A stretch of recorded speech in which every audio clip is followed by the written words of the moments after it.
धोंडा महाराज देगलूरकर हे आजोबा आहे, त्यांचे वडील. ते असं साधना करायचे की साधारणतः 15 दिवसात ज्ञानेश्वरीचं पारायण रोज व्हायचं, भागवताचं पारायण नाथांच्या व्हायचं. आणि हे नव्हे ते रोज साधना त्यांची नामचिंतनाची अखंड असायची. रोज 1 लाख जप त्यांच्याकडनं व्हायचा. श्रीमद भागवताचं यातना आणि श्रीमद भागवताचं पारायण 3 महिन्यात पूर्ण व्हायचं. श्लोक सगळे 18,000 श्लोक. काय यांची साधना होती. ह्या सगळ्या साधनेचा जो साठा त्यांचा होता, त्या साठ्याचा आदर्श तुम्ही मनात ठेवायला पाहिजे. कसं करता त्यांनी सांगितलं पुढे. ते असं एकदा सांगितलं त्यांनी की ते वाचायला बसल्यानंतर जवळ कोण आलाय, हे काय वास यायला लागलाय, काय आज काय नाश्त्याला दिसतंय, चहा तयार झालाय का नाही, यांचं काय लक्ष आहे का नाही माझ्याकडे, असंच सुरू होते. भान नसायचं म्हणजे सर्वसाधारणपणे रात्री पहाटेच्या वेळेला एकदा ते वाचायला बसलेले होते आणि त्यांच्या घरात कुणी नव्हतं. त्यावेळेला चोरी झाली.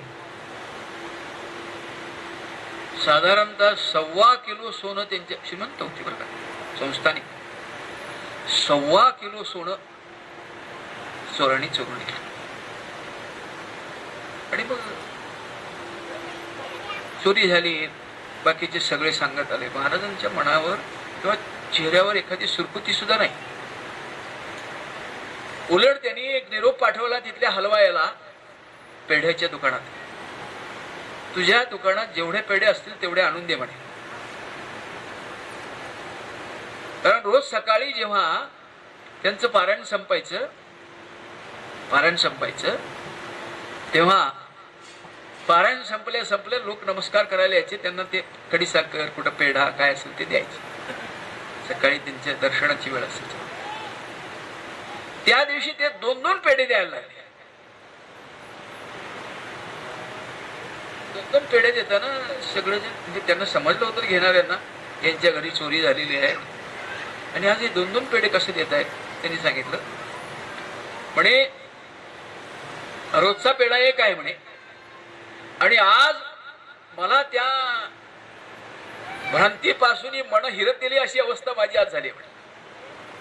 म्हणजे मनात भ्रांत होती ना, घरात 1.25 किलो सोनं आहे काय, कमी आहे काय, ही बी भ्रांतच आहे बरं का. आपल्याला भ्रांत म्हणजे वेगवेगळे अर्थ सांगता येतात. मला एवढा पगार आहे, माझे एवढे पाहुणे आहेत, माझा मुलगा असलाय त्याला पगार एवढा आहे, ही भ्रांतच आहे. सगळं खोटं आहे.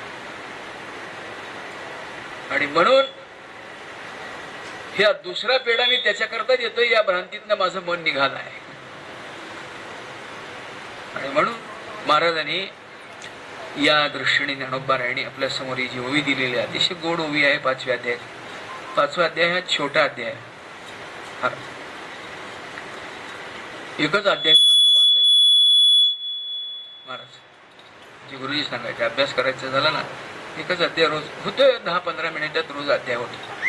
आणि मग त्याचा अर्थ सहित काय सांगितलंय असं जर बघत गेलो तर सारखं वाचल्यामुळे त्यातले वय पण पाठ होतात.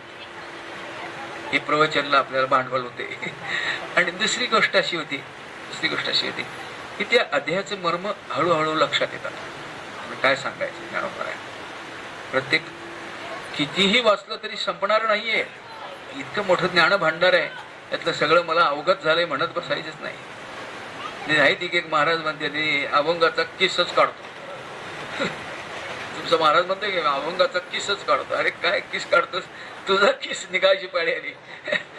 असं नको आहे. उगीच कोणाचा किस काढू शकतो. संतांची अक्षर आहे ती तुला समजणारी नाही. जन्म गेले की काय. धोंडा महाराज देगलूरकरांनी 14 वर्षे ज्ञानेश्वरीवर प्रवचन केलं. ओवीवर श्लोकावर प्रवचन केलं. असं 13 वेळा ज्ञानेश्वरी पूर्ण झाली होती. आम्ही तिथं होतो तेव्हा. त्यावेळी त्यांची मुलाखत असं उचलून शेवटला बसवाय. त्यावेळी आम्ही प्रवचनला जायचो ऐकायला. आमच्या फडावर काय व्हायचं, चला आळंदीला जाऊ हे सारखं ऐकायला लागायचं. आणि आम्हाला जायला मिळायचं नाही, एवढं लांब जायला मिळायचं नाही, म्हणून आम्ही तिकडं जायचं असं व्हायचं. आणि म्हणून मग ते त्यांनी काय सांगितलं असेल तुमची काय इच्छा आहे?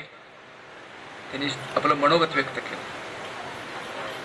13 वेळेला ज्ञानेश्वरी पूर्ण जरी झाली तरी मला यातला अजून 1% सुद्धा कळाला नाही, आणि मला अनेक जन्म हीच सेवा करायची इच्छा आहे, दुसरं मला काही नको.